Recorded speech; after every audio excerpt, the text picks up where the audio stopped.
tried to log in Instagram a couple hours ago. It wouldn't let me. I have good people on the case. I trust due process with Instagram.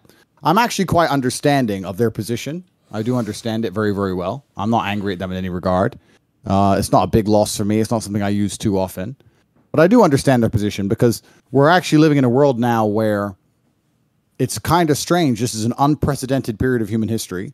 And we have internet sensationalism, global sensationalism on a scale which has never happened before. And also we have the ability to edit things so quickly, right? So you can say something on a stream and they can remove all context, or you can say something and they can change the tone of your voice, or you can say something. It's already happened to me many times, yes.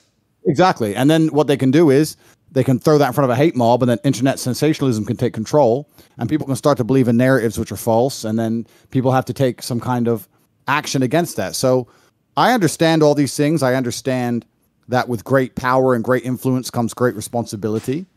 And I'm very understanding of the situation. I think that I'm a strongly religious man. I believe that God will prevail, the truth will prevail. Right. The one thing that's a little bit annoying, I mean, because a lot of people have been insulting me for a long time on all platforms. And that's fine. It really doesn't bother me because I'm an extremely strong person. I know that some people would be very, very uncomfortable in my position. Not many people can sleep at night with the kind of death threats I've been getting, but for me, it's been fine, right? You're getting death threats? Oh yeah, I get, and this is the thing that's crazy, right? So I would get 10 to 20,000 death threats a day. What? Via Instagram. Via Instagram. And they would take no action, even if I reported them. However, they've now decided I'm the danger. And even the people who were supporting me, I was crazy, yeah. I was saying, look, if you're going to support me in public, if you're going to discuss things in comments, please do it respectfully, because hate on hate, it ain't going to get I have a question. Right? The guys saying in the DMs that are going to kill you. Be honest. If they saw you in person, you think they'd keep that same energy? I know, of course not, but it's just about the fact that, there's a lot of hate around on the internet, and I don't believe that hate versus hate is going to win. So Andrew, what I've learned on the internet now, it's a new generation of the internet. The internet is different now, and whatever you say that is hateful gets more likes, more clicks, and it gets more attention. Yeah. Because listen, you probably get thousands of comments that are showing love and praisal, right? But the ones that stick out the most are the hate ones. The ones that are like, he's really saying that shit. So that's why they do it. They do it because they want the clicks, they want the attention, they want the likes. That's really why they do it. Yeah, and it's really interesting about how it's going to shape the world, right? Because, like I said, with great power comes great responsibility. Now I have millions and millions of people who are my fans, and I was literally teaching them and telling them on Instagram 3 days ago, if you want to defend me, then stick up for me in a respectful way. Even if they're insulting me or threatening my life, do it in a respectful way, because just arguing back and forth in a bitter, immature, hate-on-hate way isn't going to work. Show that if you're a fan of Andrew Tate, you're a respectful person. And I was trying to teach respect to all these millions of young men. And now, who knows where they're going to go, right? And you're right. It's kind of crazy where the internet has all these black holes of pure degeneracy or hatred, because that's what gets the most views. And it's a shame. It does. And about teachers basically saying, like, Andrew Tate, I'm a 9th grade teacher, and my male students are basically telling girls to get in the kitchen, and you know what I mean? It doesn't matter what you do in school, it doesn't matter how good you do in school, you need to get in the kitchen, and you'll never amount to what a man could do. And they're blaming you for that. And I just want to know, what are your thoughts on seeing posts like that? And like, what is that? What do you have to say about that? I know that's not the case. I mean, a lot of the things that have been taken up and chopped up and thrown online are things from a very long time ago, when I didn't have a fraction of the influence I have now. I'm not apologizing for them. I'm not even saying that, that they were intrinsically wrong. I'm saying that when you produce as much content as I have, like 6 years of posting, and for the longest period of time, no one was watching it, you can go back in anyone's history of 6 years of posting, find 3 minutes and cut it up and chop it up and throw it on TikTok on repeat and make that person look bad. Anyone can do that, right? I agree with that. You could definitely make people look bad by clips and edits and highlights. I know what you're talking about. Yes.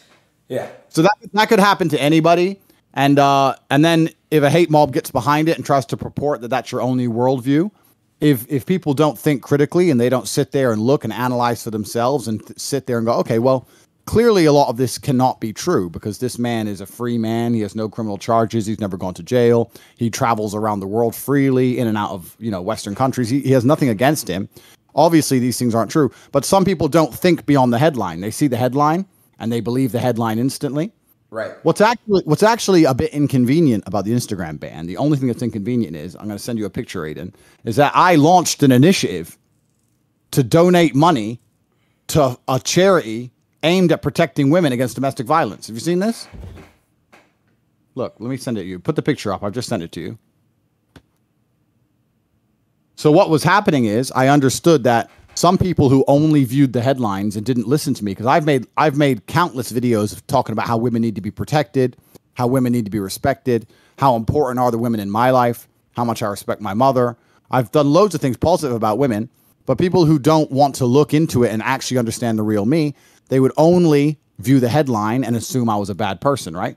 So I decided, okay, well, let's counter that narrative, because with great power comes great responsibility. So I put this post up. I don't know if you can put it on the screen. It's on there. It's on the stream.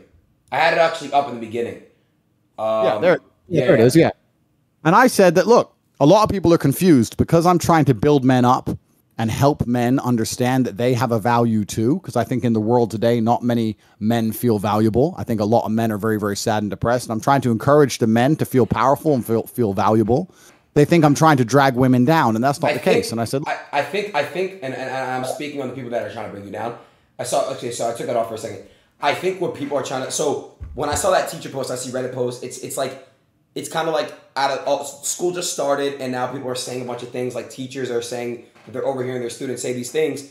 And like when I'm going back to that topic, it's like, why are they, so do you feel as your content, and not your content, what you preach is you're trying to build men up, which I'm all for it. I told you, I like that. Some parts of what you talk about, I love when you speak about building people up and building their confidence and telling people to pursue and follow their dreams. I love that. But I think the issue is, what people on the other side are saying, is that it's coming off as misogynistic because why? It's coming off that way. I'm not saying you are misogynist. I'm saying it's coming off that way. Why? Well, that's interesting. I'll tell you why. And the reason is because they're very, very careful, and they're very, very selective, right? So the reason I was talking about that charity post is because I put a post up saying I'm going to donate $1 for every like to a charity which supports women against domestic violence, and also a charity that helps men with mental health issues, because there's no point in trying to support one against the other. We're all people. And I pledged 1.2 million American dollars, and that didn't get a single publication. They ignored it completely. And at the same time, they're saying I hate women when I'm the one who's given away $600,000. And that post was live, and I was going to put the receipt up tomorrow morning. Holy shit. It's very, very selective what they're doing. And that's what's scary, because I think a lot of the things that are out there that make me look like I'm talking about women in a bad way, they ignore all the times I talk about men in a bad way. I'm a person who believes in trying to create a reality where you speak with as many high-value people as possible. That means high-value men and high-value women. I say to people all the time, if you're a man and your friends just play video games or smoke weed or they're committing crime or hanging on the block, you shouldn't hang around with those men, because those men are a bad influence on you. And they'll ignore that. But if I say, if your girlfriend is going to be disloyal or disrespectful or not support you in your goals, then they'll sit and say that I'm talking bad things about women. But I talk bad things about men as well all the time. It's nothing to do with gender. It's about trying to be a person who finds high value people. And what they've done is they've gone through the past, found all the little clips across 6 years of content, a total of 3 or 4 minutes, trying to make it look like I'm out there to hate on women, when I'm the one who's donating money to women. I'm the one trying to donate money to charity, trying to prove that I understand that my influence has an effect and that I need to be very, very careful with it. But it's a truly false narrative. And like I said, I'm a religious man. I believe in God, and I know God will show the truth, and the redemption arc will be glorious, and everyone will soon understand. But truthfully, I am the person who sticks by what he says. I stand by what I say. And if I disagree with something, I'll disagree with something.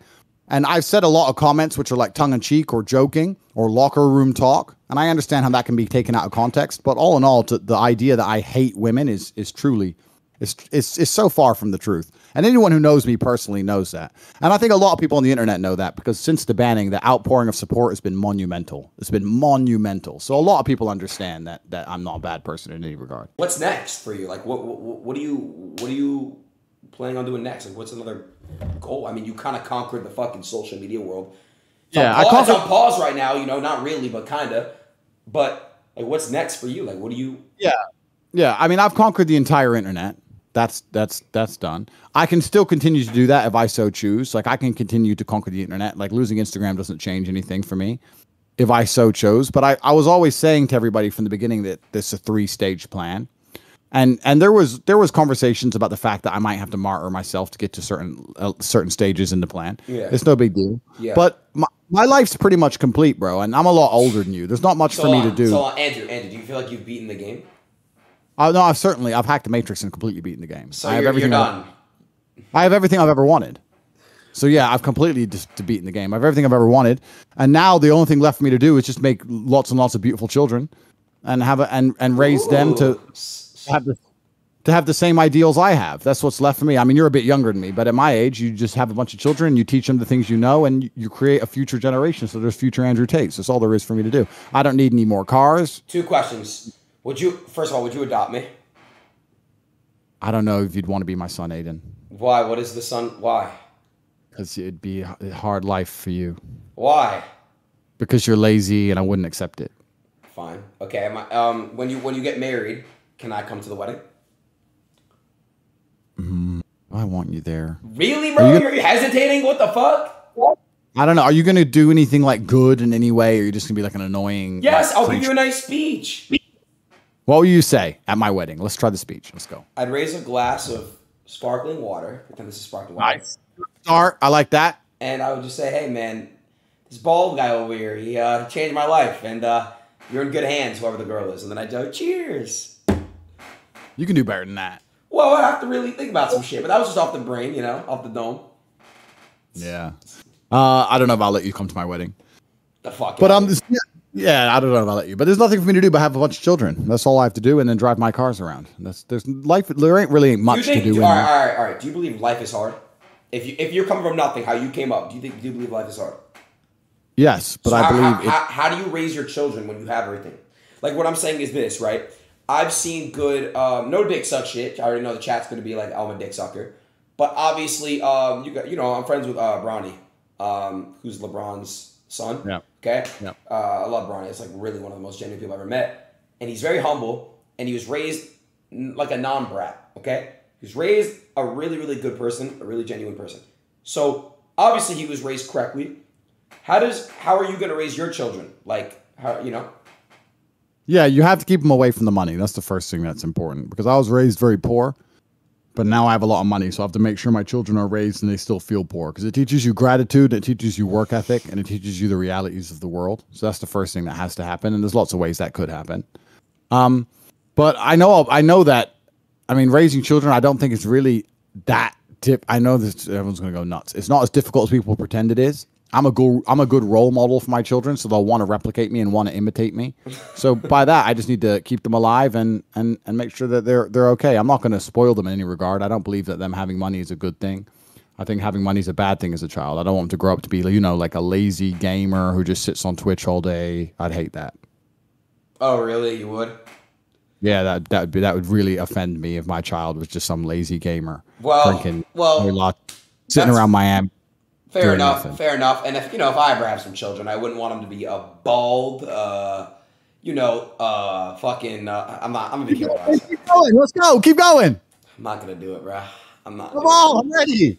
I'm not doing it. You're just like, look at you, bro. Like, there's nothing I'd say. Like, you're just so like, you're fine. Like, you're every girl's like fantasy, bro. Like, there's nothing I can say. The fuck. I agree with that. And bro, no weird shit, bro. Like, I'm not. I swear to God, like I've been chilling with you, like this stuff. Bro, if I was a girl, you might be like, I don't know. Like, you literally, I don't know. You could do anything you want to me. I do hear a lot of compliments from girls, and some of them are very unique and interesting. I had a girl say to me last week, I'm the closest thing to God she's ever seen. I've had that. All right, that's dick suck, to be honest. That is. But I was like, but why? And she goes, I don't know. It's just the way you talk and the way you move and the influence you have over people and the way you articulate yourself and how you're always a professional and you know exactly what to do. And I don't know. You're the closest thing to God I've ever seen. That's what she said. Wow. That's crazy. That was pretty cool. Yeah, that's pretty cool. That's crazy. I hear that a lot.